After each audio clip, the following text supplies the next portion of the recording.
Om Namo Bhagavate Vasudevaya.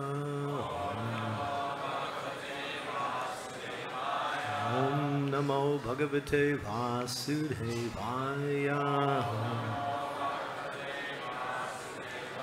Om Namo Bhagavate Vasudevaya.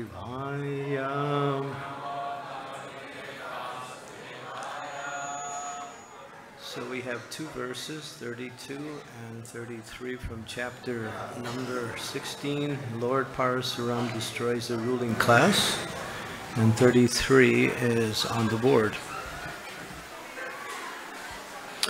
Ye madhu chanda daso jestya. Ye madhu chanda so jestha.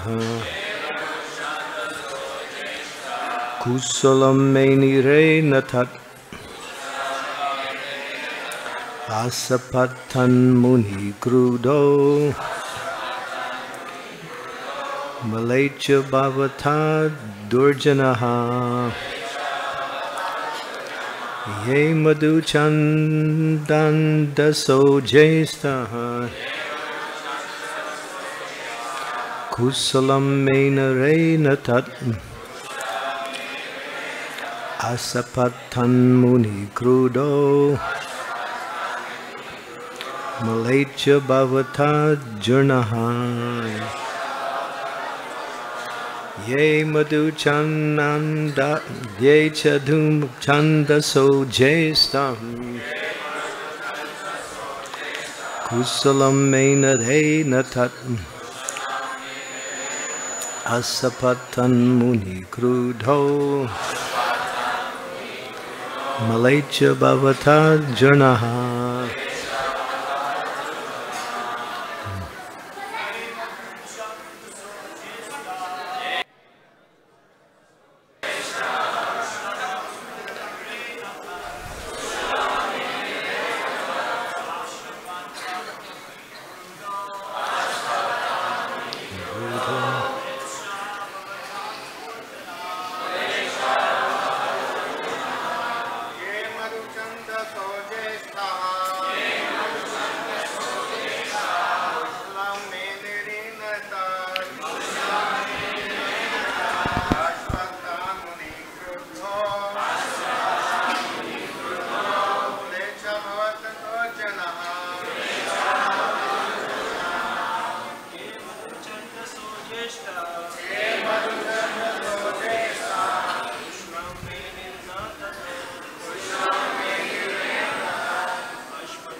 Ladies?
Word for word, yea. Those who sons of Vishwamitra, celebrated as the Maruchandas, Jaistya, eldest, Kusalam, good, Minere, accepting, Na, not, Ta, that, the proposal that he be accepted as the eldest brother. Asapat, cursed, Tan, all the sons, Muni, Vishnu,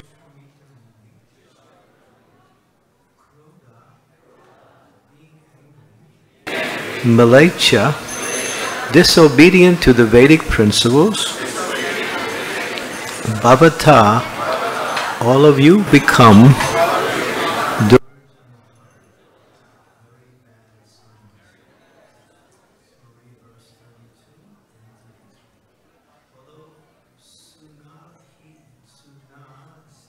was born in the Bhagavatam, and therefore the demigods involved in the sacrifice protected him. Consequently, he was also celebrated as the descendant of Gadi and Devarata. Today's verse, when requested by their father to accept Sunasepa as the eldest son, the elder 50 of the Madhuchandas, the sons of Vishwamitra, did not agree. Therefore, Vishwamitra became angry, cursed them. May you all become bad. May you all become bad sons. May all of you, bad sons, become Malachas, he said, being opposed to the principles of Vedic culture. Purport. In Vedic literature, there are some names like Malachas and Yavanas. The Malachas are understood to be those who do not follow the Vedic principles. In former days, the Malachas were fewer, and Vishwamitra Muni cursed his sons to become Malachas.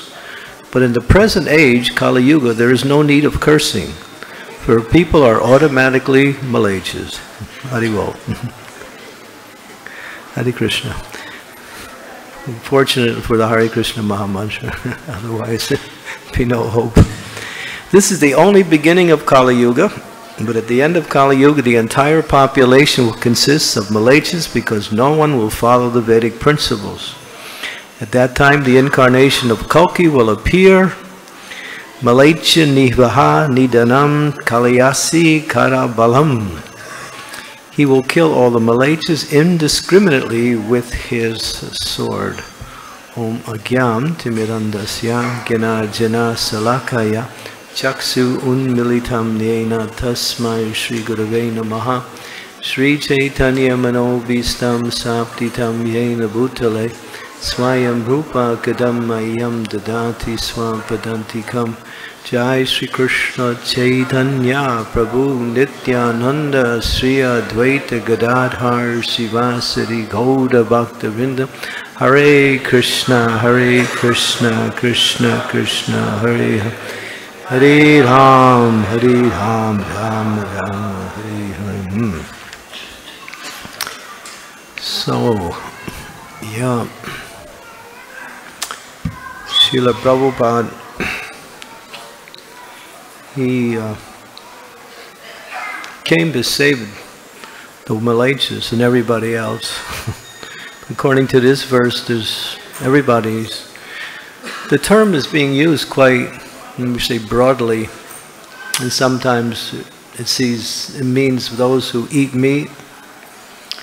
Others it says those who don't follow the Vedic culture. Others it says those who are born in Western countries.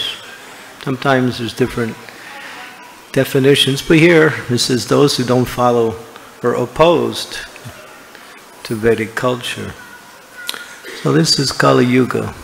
But Kali Yuga Pavana Kali Boyanasana Sri Sachinandana Namre.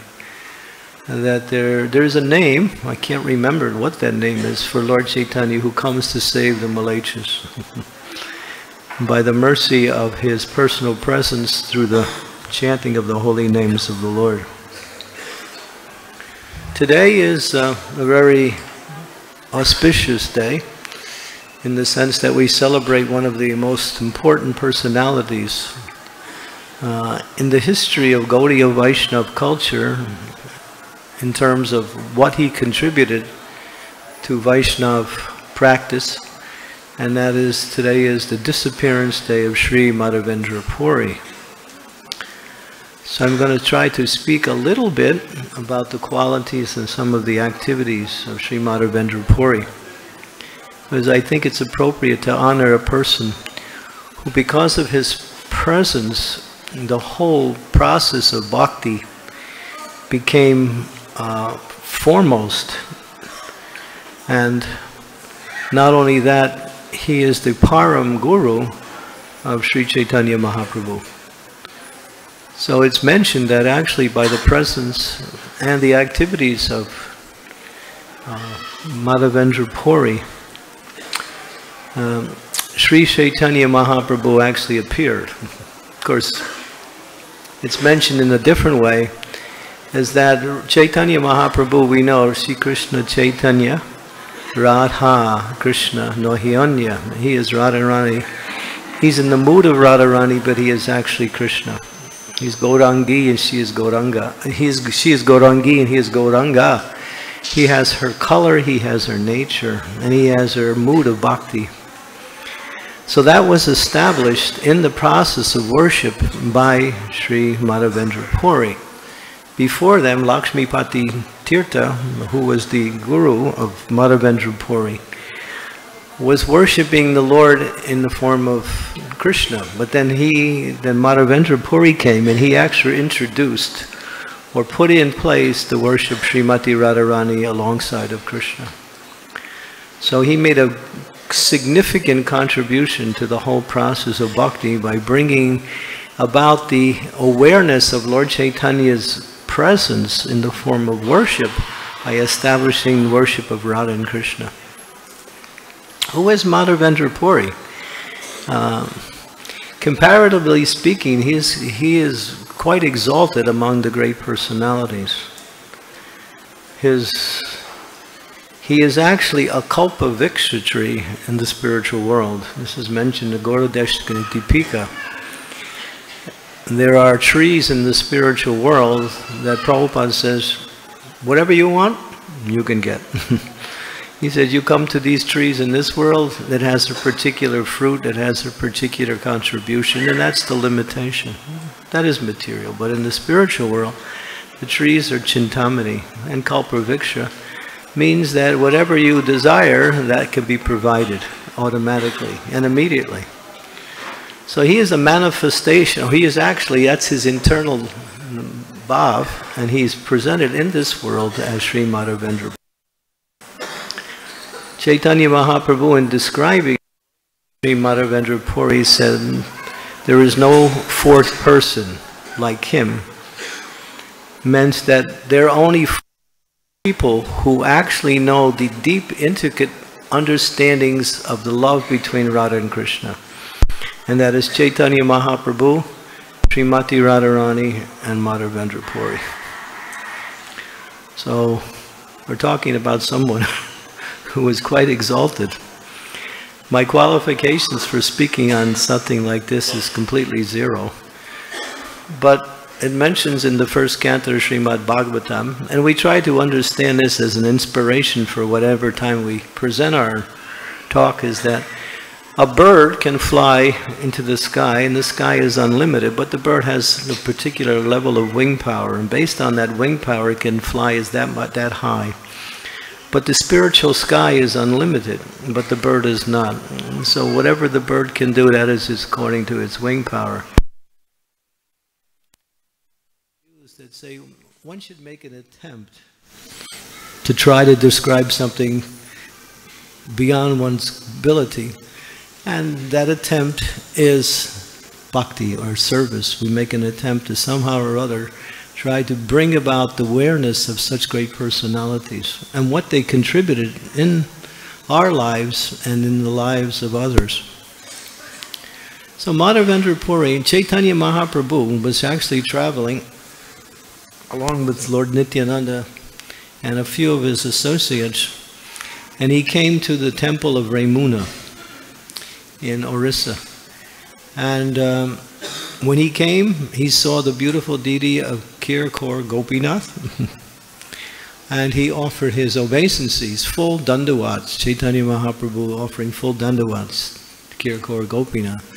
While he was in that position, the garland, which was made out of complete flowers on the head of Gopinath, fell and landed on the head of Chaitanya Mahaprabhu. Chaitanya Mahaprabhu immediately got up and started to dance, and began kirtan. He was dancing and chanting along with his associates. He was in ecstasy. After some time he stopped, and then he wanted to give the devotees something very special. So he was remembering the glories of Madhavendra Puri, who came there many, many years back. And Lord Chaitanya started to narrate the pastime of Madhavendra Puri along with his most famous and all glorious deities known as Sri Gopal.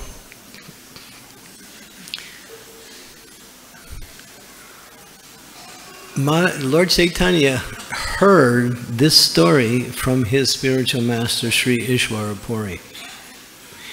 And it's explained in this particular narration that when one wants to speak, one should speak according to what one has heard from one's spiritual master. That is a form of chastity. By repeating the words of the spiritual master, one is glorifying Krishna by honoring Krishna's pure representative and becoming a chaste disciple. So Lord Chaitanya wanted to make that point, that actually before he narrated this story, he said, I heard this from my spiritual master Ishwara Puri. So then he began the narration, and he starts to talk, and then devotees are there. Lord Nityananda, he's also listening. And he says, there was this personality whose name was Madhavendra Puri, and he was traveling, he came to Govardhan. And while he was in Govardhan, he never used to ask for any type of food. He wouldn't even beg. Complete madhukari, but not even begging. He would simply, if someone offered him something, he would eat. Otherwise, he would simply fast and just chant the glories of the Lord. So one day, he had been fasting all day and nothing came. So he was sitting underneath a tree, and he was just chanting. A little beautiful boy came running up to him. He said, hey, Baba, you're fasting. This is my village. No one fasts in my village. So the ladies, they saw you, and they said, oh, this Baba, he's fasting. Go bring him some milk. So they gave me this milk for you. So I'm giving you this milk. Please drink. And I'll be back because I want that pot. Because I need the pot. Right now I have to go take care of my cows. So the boy left. And so Madhavendra Puri, he saw this boy is quite beautiful. And then he drinks the milk, he drinks the whole milk, and then he falls to sleep. And it's late in the evening.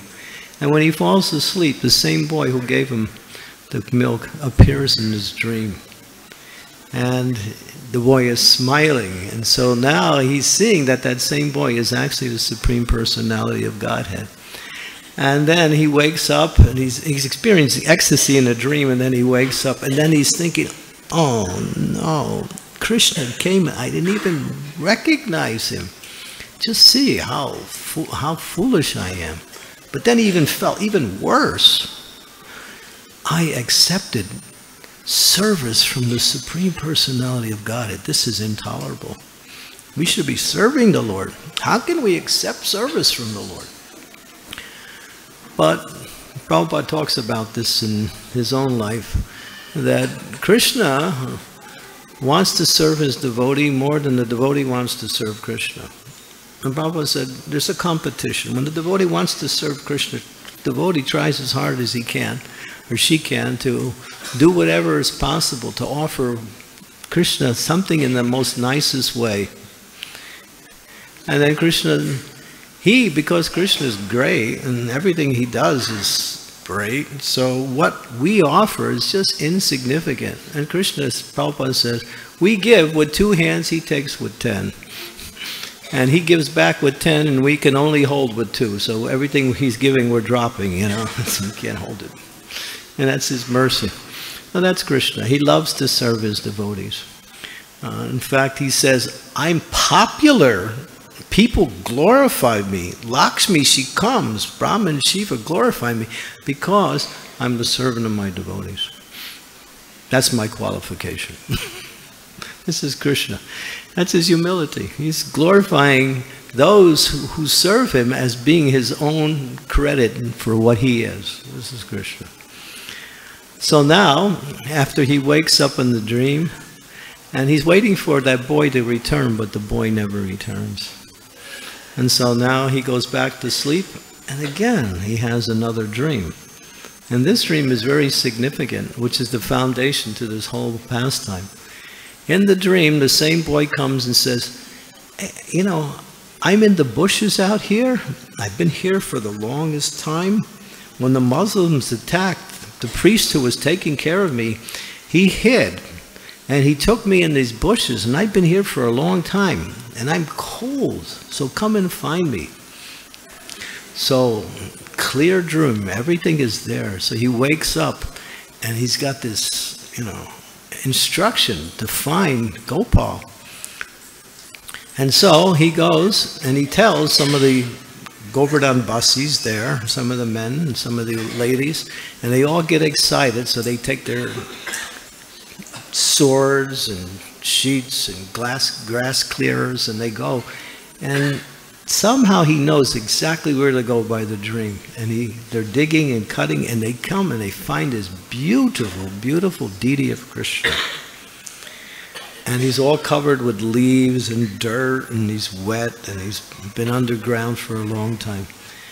So they're trying to lift him, but they can't. He's heavy. He's really heavy.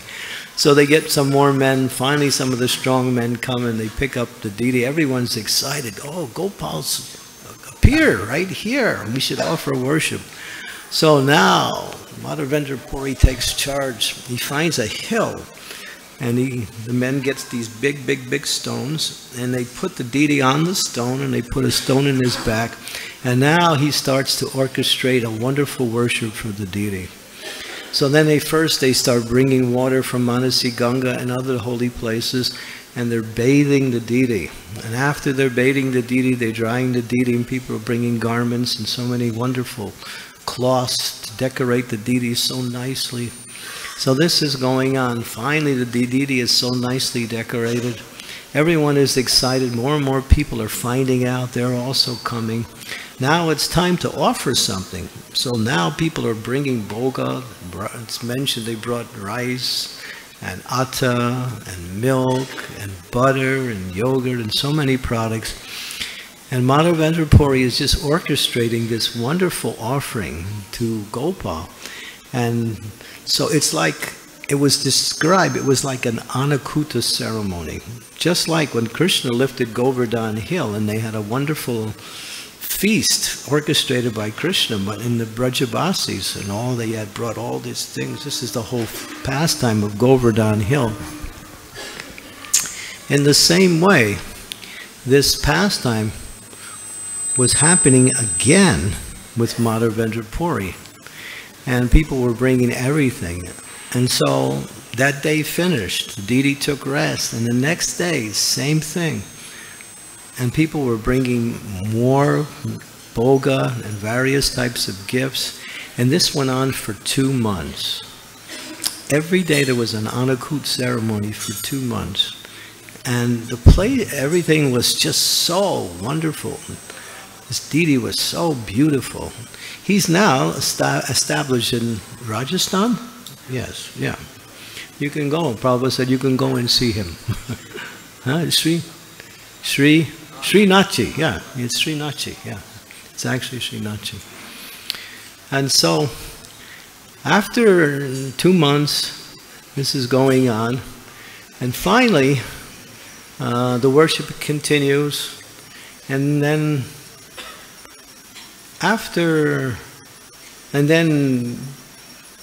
Madhavendra Puri, yeah, he wants to travel, so he puts some of the Brahmins in charge of the worship, and he goes traveling. He comes back, and now it's 4 years later. And this time again, he has a dream. And again, Gopal, same Gopal, now he's established. He says, you know, it's hot, and I want to cool off. So I want some sandalwood. So please bring me some sandalwood pulp from Jagannath Puri. Now he's in Govardhan. Govardhan to Jagannath Puri. It's not an easy trek.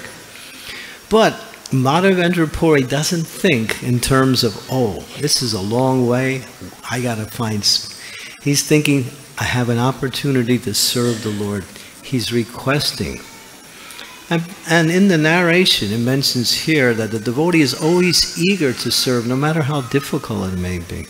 Sometimes Krishna will give us some situation that it's not so easy, or it's not our nature. Something that makes it, what we call it a little hesitant. But a devotee says, thank you. Here's an opportunity to surrender. The more difficult, or apparently difficult, we shouldn't say difficult, but apparently difficult that the service that we have somehow been given for, in one form or another, is a greater opportunity to take shelter of Krishna. It's a greater opportunity to become more and more surrendered. And so the Lord Prabhupada said, Krishna will never test you. Jai Sri Radha Madhava Astasaki Ki Jai. Prabhupada said, Krishna will never test you beyond your ability to pass the test. I remember we used to hear that when we were brahmacharis, because in those days, you know, a lot of times we had to do services that were really, really hard. Living in New Vrindavan, we had nothing. In fact, all we had was 2 things, cold weather and mud. And mud was all year round, and cold weather was just seasonal. So thank God, anyway. But we had a lot, we didn't have anything. So trying to establish New Vrindavan in those days was really difficult. But, you know, we were told, Krishna will never test you beyond your ability to pass. So just do your best, and Krishna will help you. And so that's how we were understanding, this is the mood of surrender. That whatever the Lord wants, by giving us instructions, through his pure representative. So, Madhavendra Puri, he's going. And he's on his way to Jagannath Puri. He puts the Brahmins in charge of the worship of Srinathji, and he leaves. On his way, he stops in the temple of Ramuna. And he comes, and he meets the priest. The priest is describing some of the boga offerings that they make to the deity. And he's really quite interested in hearing it, because he's thinking, I would like to also know what they offer to Gopinath, because I want to offer that to my deity also. And I want to offer that to Srinathji. So he's hearing. Now there's a special offering, and is that they offer these many, many pots of kheer. It's a very special type of kheer. And you can't find it anywhere else in the world. How many of you have been to Rimuna and had those pots of kheer? It's really quite amazing. We were there twice in 2 different occasions and had the opportunity. And they give you a little tiny pot. It's about this big, and it's filled with kheer. And you just eat it, and you think, I want more. It's so, I don't want to try to describe what it tastes like, because I can't. It's an experience. It's really an experience. And then, of course, after we're done, we keep the pots. But then we got tricked one time. Some of the brahmacharis who were serving us collected the pots. And then after I gave my pot, I thought, what did I do? I gave up the pot. The pot is just as good as the kheer. because of this particular pastime. So now the offering is just being made, and Madhavendra Puri is there. Now he's thinking, as the offering's being made, boy, it would be nice to know what is the taste of this offering. I want to make it for Gopal. And then the offering is completed, and then he realizes, he starts to think, oh no, I'm such an offender. What a foolish person I am. What did I do? I'm thinking about the offering while it's still being made. So he felt really bad. So immediately he just left the temple and went into the town and just found some place to sit and chant. And gradually night came, and he fell asleep. During the night, the priest who was taking care of the deity had a dream. And in the dream, Gopinath appears to the priest in the dream and says, I have hidden one of the pots of kheer. You didn't see it, but please come and get it. And there's my devotee. His name is Madhavendra Puri. He's still here. Bring him this pot. So the priest, he's amazed. He wakes up, and then he realizes, I should take bath. So he takes bath. And he goes, and behind the curtain, where the pots weren't there in the first place, there's this pot of kheer. There was 8 pots. And Gopinath had hidden it.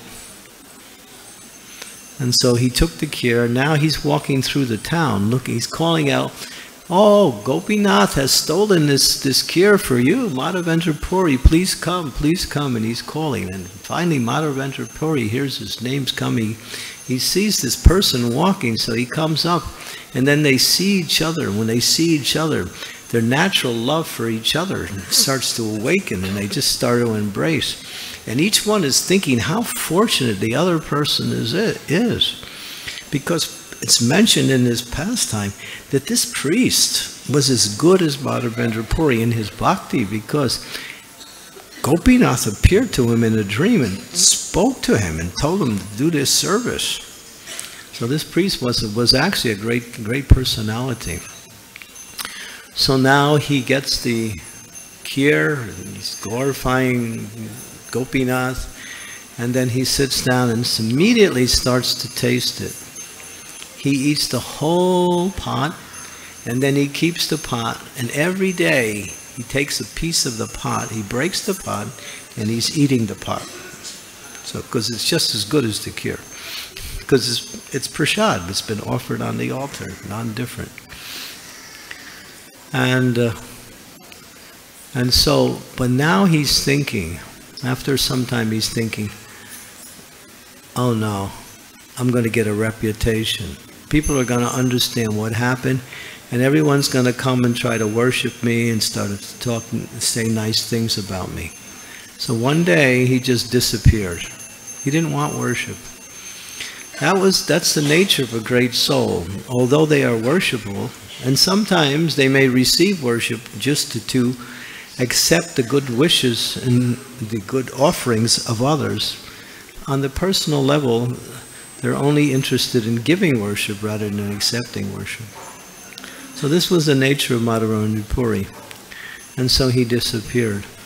And so now he's on his way to Jagannath Puri, and he finally arrives in Puri.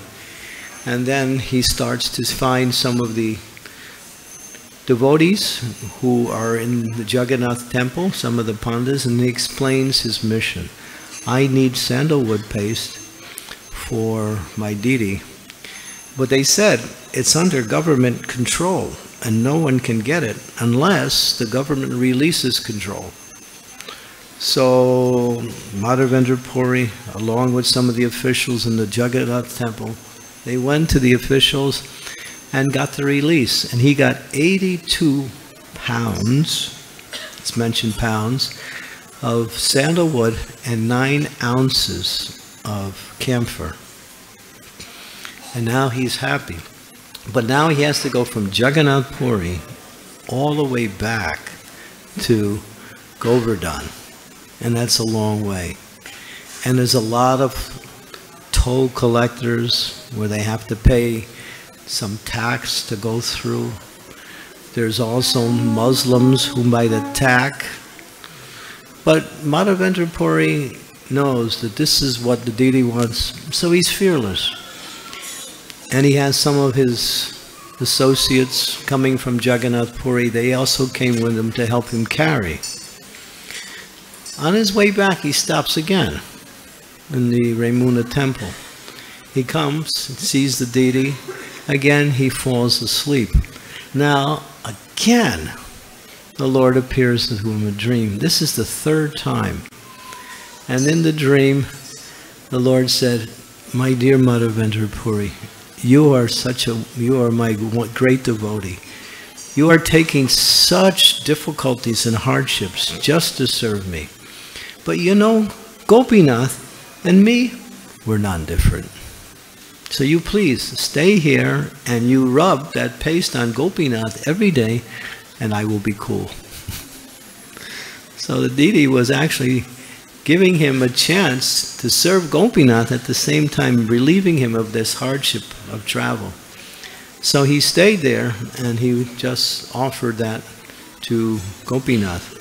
Every day he stayed there and offered the sandalwood paste and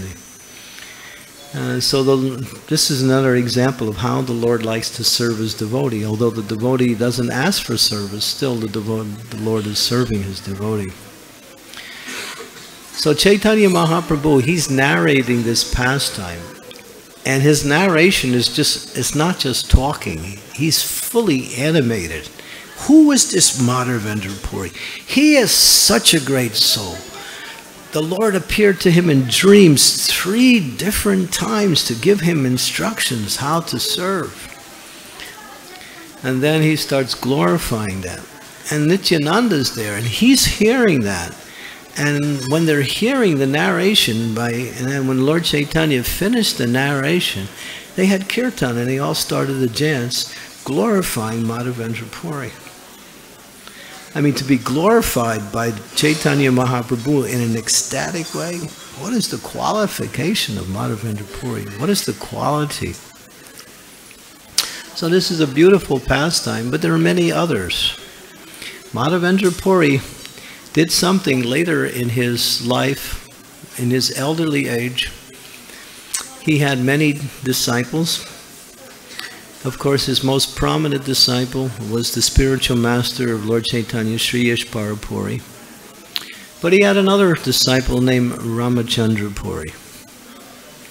Ramachandra Puri wasn't quite up to the standard of bhakti. He still had tendencies of Brahman realization, was superior to bhakti, although he was a follower of Madhavendra Puri. Madhavendra Puri, in his later days, went into complete ecstasy. And in that ecstasy, he was exhibiting separation from Krishna, just crying and calling to the Lord from within his heart, my dear Lord, I'll never be able to achieve you. My situation is so foolish. How will I ever get the chance to get your lotus feet? And he's calling and crying, and it's being heard. Finally, Ramachandra Puri, he hears this. He comes up to his spiritual master. He says, Guru Maharaj, just be peaceful. Brahma Bhuta, Prasannatma, Nasoshyati, Nakankshati, Sama Sarveshu Bhuteshu, Madbhakti Lagute Praman. Yeah, this is the verse. Be peaceful. Don't lament, don't hanker, equipoised, dida. And this is what he's telling his spiritual master. And Madhavendra Puri, he looks at him and says, oh no, get out of here.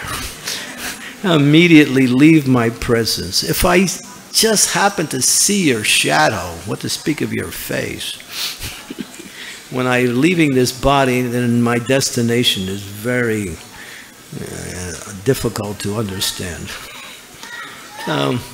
So he criticized, he tried to instruct his spiritual master. It's mentioned that one should not try to instruct the spiritual master. Sometimes the spiritual master asks for instructions. If he does, then you can offer it in a humble way. But you always say, my dear spiritual master, you know the answer. You're just giving me a chance to serve you. That's all.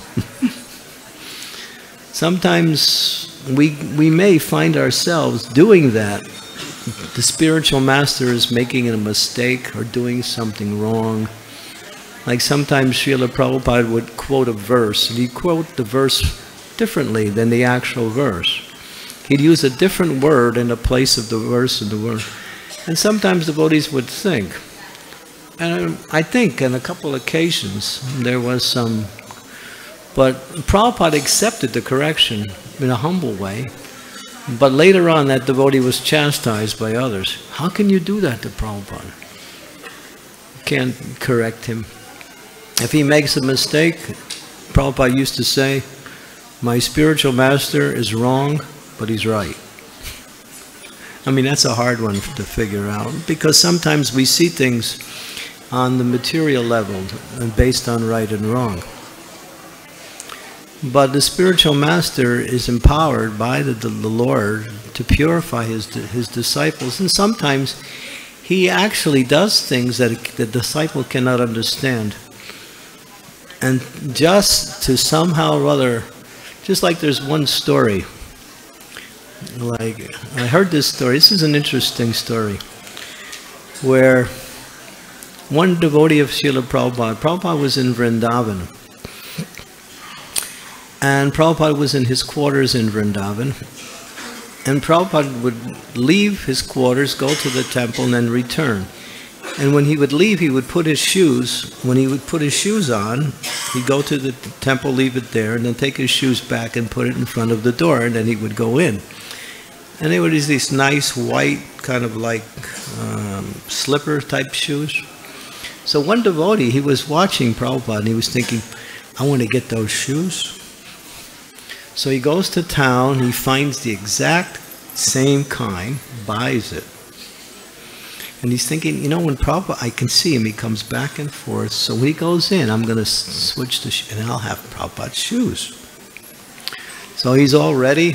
He's ready for this one occasion. So Prabhupada's coming back from the temple. He's all ready to make the switch. This time Prabhupada walks into the room with his shoes on. He never did it. And this devotee's thinking, he never does that.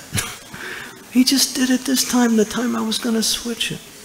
The next day, Prabhupada was in class, and he was giving class. He said, don't try to play tricks on your spiritual master.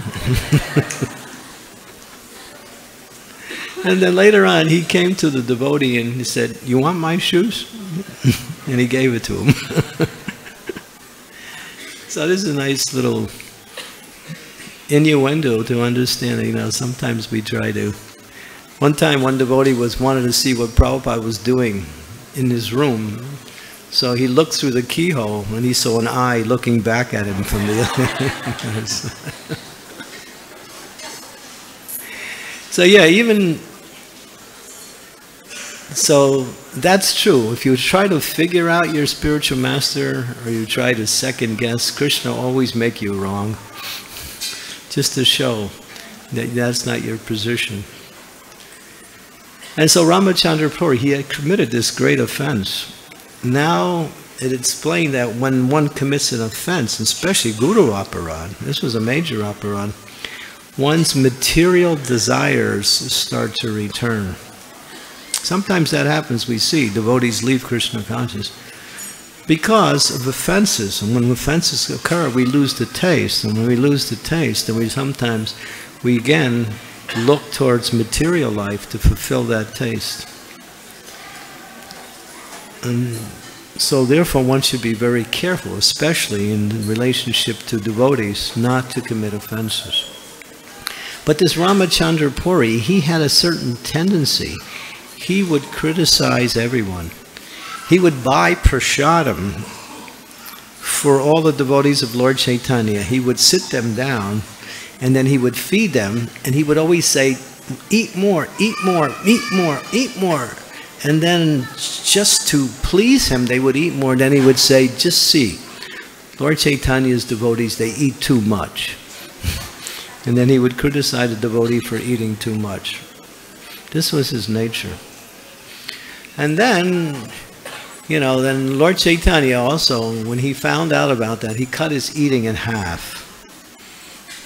He cut his eating in half, and that made the devotees really unhappy.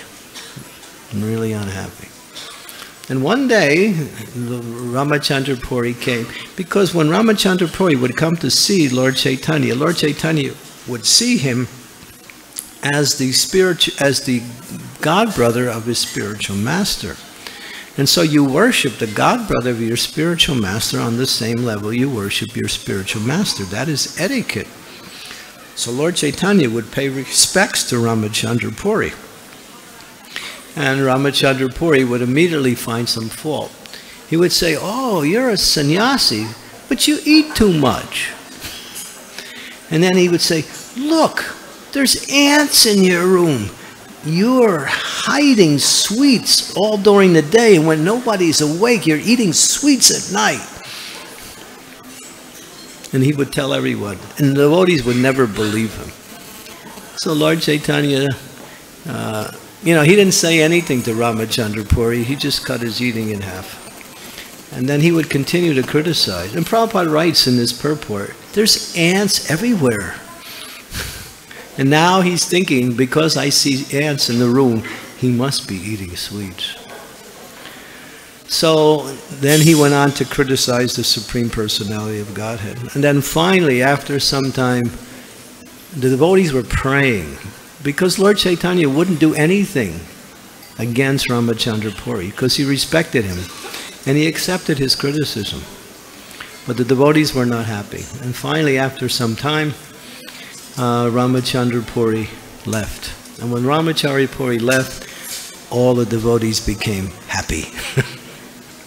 And then Lord Chaitanya resumed his regular eating habits, because the devotees, when they heard that the Lord was reducing his eating so drastically, they think, this is our service. We want to see the Lord eat more and more and more. We want to provide so many nice foodstuffs. And when he accepts our offerings, this is the greatest happiness we can achieve. So they were so unhappy when he had cut his eating. But now Ramachandra Puri had left. So Madhavendra Puri, we can't say wanted to show, but did show that I left out one point. Ishwara Puri became the spiritual master of Lord Chaitanya. Why? Because he served Madhavendra Puri in the most menial and humble way. When Madhavendra Puri was so old and unable to take care of his own body, Ishwara Puri would come and take care of all the menial services, cleaning the stool, cleaning the urine, cleaning up everything, serving his spiritual master in the best possible way. And therefore he was blessed by Madhavendra Puri, and that blessing gave him the situation to achieve the position of being the spiritual master of Lord Chaitanya, at least acting in that, because no one can be the spiritual master of the Lord. But he had the privilege of actually being in that capacity as Lord Chaitanya plays the part of a great devotee. So the point that Madhavendra Puri showed is that one who displeases, offends the spiritual master, their devotional creeper is destroyed. And one who pleases the spiritual master, then the path of devotional service is wonderful.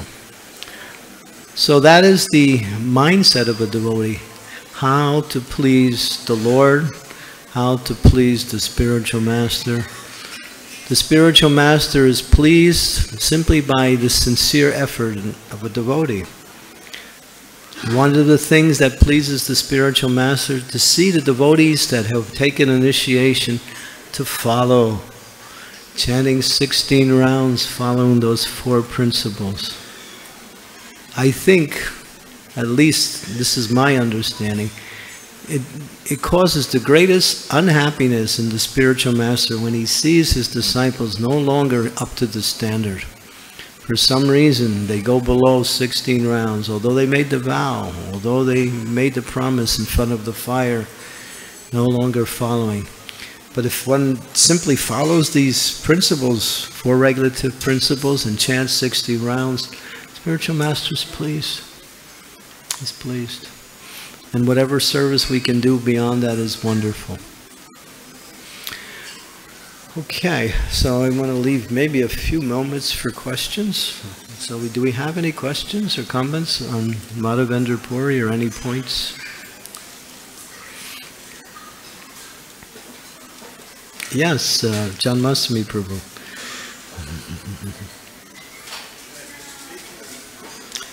Do we have a mic? It's coming. Maharaj, you quoted Prabhupada with this famous saying that Krishna will never give us a test that we can't pass. One time I brought this up in a class, I gave a class, and a devotee said, but it seems like a lot of devotees had tests that they didn't pass. And I was a little unsure how to handle that, because a lot of like you mentioned, devotees sometimes they don't stay with their vows. The purpose of a test is to elevate the devotee, bring him to a higher standard of surrender, knowledge, devotion. So these tests mean that we have to make a greater effort. If that effort's not there, then it appears that Krishna is giving me something I can't do. But what Prabhupada is saying, you have the capacity. Like maybe a test you can't pass is like what Prabhupada said to one reporter. When Prabhupada was in New York, one reporter was criticizing Prabhupada for sitting on a Vyasasana. Devotees had brought a Vyasasana to the airport, and Prabhupada was accepting the Vyasasana, and there were some reporters there who had came to interview Prabhupada. So one reporter, he, was a little bit upset, and you could say he was envious. And so he just made his question, why do you have to sit on that fancy seat? And Prabhupada's answer was interesting. He said, I can be in a room full of naked women and not be disturbed. That was the answer. So what he was saying is, and when he said that, all the colleagues of the reporter, they started to laugh, He was embarrassed. Prabhupada was saying, there's nothing in this material world that's, that I'm attracted to. Prabhupada was situated on a pure transcendental consciousness. So if we were given a test like that, would we pass? So Krishna won't give you a test like that. Krishna won't give you a test that you can pass, like something impossible. But it appears that something may be a little bit beyond our ability. But then what you do is you inquire about it, you try to understand it deeper, talk to other devotees and see. But you may even say, my dear spiritual master, this is too difficult, can you give me something else? And if he says no, then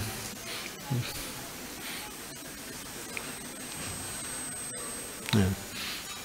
But if he says, all right, no. But sometimes it's it's obviously always for our good to get something a little difficult. It brings out the good qualities of the devotee. Just like I preach in jails a lot, and sometimes I meet people who are devotees before they were in jail, but their devotion is much better now when they're in jail, yeah. Much better than it was before. Chanting more than 16 rounds, only eating whatever they can in the vegetarian, category, preaching to other people. I mean, they're making the best situation out of this, horror. Being in jail is not easy. It's tough, really difficult. The environment is not at all conducive. But many of them exhibit wonderful devotional qualities in that situation. Should I tell you a story? Yeah. There's one inmate. He's been initiated by Vaisheshika Prabhu a couple years ago, and he was a gang member, and he was in Los Angeles, California, and he killed 8 people. So he's in jail for life, and he's not going to get out. So he also writes me, and we go back and forth. So now, and he's completely changed. He's really gentle. He's reads Chaitanya Charitamrita, tries to give Krishna consciousness to others. So one day, because in jail they have this, what they call the yard, where you go out and you can do some kind of, calisthenics or run. It's like a recreation area. And so the inmates kind of like can associate with each other. So while he was in the yard, one man came up to him and said, "Are you Ben Baker?" He said, "Yes." He said, "Oh, you killed my best friend." And then he tries to attack Ben. Now, Ben is not a small guy. I mean, he's small in size, but he's powerful. So normally, if he would have been attacked, he would have just finished the guy off. But he didn't. He just grabbed him, held him down, and kept him until the guards came. He didn't hurt him at all. And later on, he wrote me a letter. He said, "I really surprised myself." Usually I would have finished him off. But Lord Chaitanya, Lord Nityananda, I'm changed. He was really changed. He was giving all credit to Lord Nityananda, because Lord Nityananda, when he was attacked. So yeah, there's a significant quality in the character of people who are practicing Krishna consciousness in jail. So that's a difficult test, obviously. And not everybody passes that test. Sometimes they submerge, they buckle under the pressure of being in jail, and it becomes too much. But some of them, the ones that actually stick to Krishna consciousness, are glorious. Wonderful devotees, many of them. But again, Krishna won't give you something that you can't pass. Because Prabhupada said he doesn't want to destroy your bhakti by doing that. That's the consequence. If you can't pass it, then you may go down in Krishna consciousness. So, yes, Mandakini? Yes, Mandakini Mataji.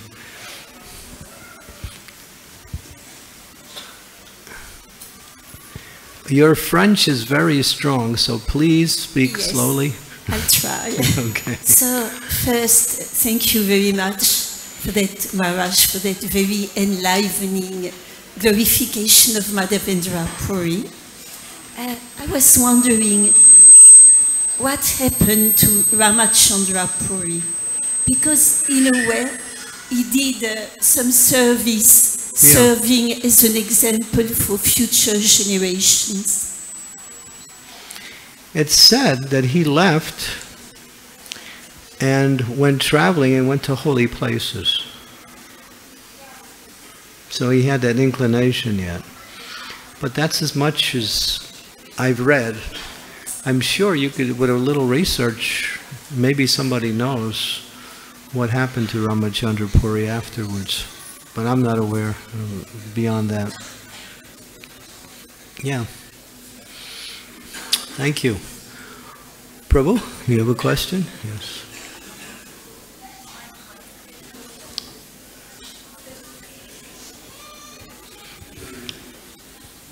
Hare Krishna Maharaj. Maharaj, my question is, like, we are totally dependent on Krishna. Then how can we avoid taking services from Krishna? How can you avoid taking services from Krishna? Try, see what happens. Sometimes devotees know how to do that, because they can say, oh, Krishna's trying to serve me, so they do something to avoid that. But generally, because we have the story of Rupa Goswami and Sanatana Goswami, and when Rupa Goswami was giving all kinds of nice bhoga to cook a feast for Sanatana Goswami, and not knowing who the person was, it was actually Srimati Radharani. He cooked a nice feast for Sanatana's birthday, and then Sanatana could understand after he tasted it, this is, and then when Rupa Goswami describes he said, where did you get all this from? He said, well, we don't have nothing, we're just living under a different tree. This very sweet little girl, she came and said, hey, Baba, I got something for you here, cook. And then he describes her, and then Sanatana Goswami could understand it was Srimati Radharani. He chastised Rupa Goswami for that. So you have to use your intelligence. But sometimes, if Krishna wants to serve you, you take that service he gives you and you turn it around by serving him with whatever he gives you. Because that's one of the reasons why he wants to serve his devotees, so his devotees can have more opportunities to serve him. So it's always, whatever it is, then it can be used to serve Krishna. Like that. Okay, Sri Devi.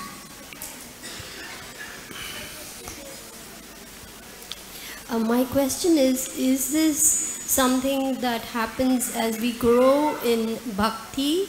Because at least in the beginning stages, we are so dependent on Krishna for everything, and we turn to him in all situations like a loving parent or a loving father, like a child depending on the father. So we are asking Krishna, please give me intelligence, please give me protection, please give me, the right vision to do things properly. So we are constantly praying for something to Krishna and asking from him rather than giving him something. So I'm just wondering whether it's a stage when you mature in bhakti that you're actually giving back to Krishna. Good question. It depends on your consciousness. For some, they don't want to ask anything, and whatever Krishna provides, that's fine. Others may feel that I need to do this service, and so somehow or other they try to get the facility, the intelligence, the ability, and I pray to the Lord to provide that. So that's also nice. Depends on what level of realization you're on. Thank you. Okay, so it's, yes, Pankajangri Prabhu.